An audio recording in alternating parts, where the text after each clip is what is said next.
Well, I like to think of it as basic economics, but I'm flattered that it's named after me. Basically, what it says is, well, the original context was the regulation of risk, right? So the government tries to make things safer for us by issuing regulations. The particular one was auto safety. All right, so they made us wear seat belts and that made the automobiles with pop-out windshields and all sorts of protective devices.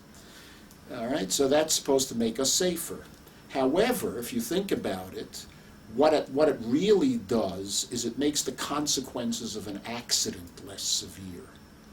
So basic economics says when you make anything cheaper, you'll get more of it. So the original incarnation of the Peltzman effect was a prediction that if you make cars safer in this particular way, you'll get more accidents, which will partly offset, or could completely offset, the safety benefits of the regulation.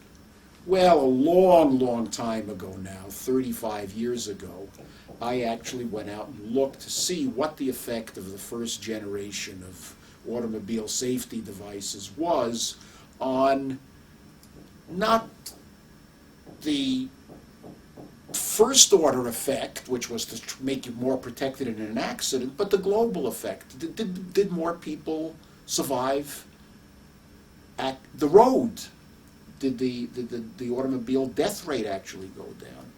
Now, my then quite surprising finding was that there was no effect on the death rate. There was a reduction in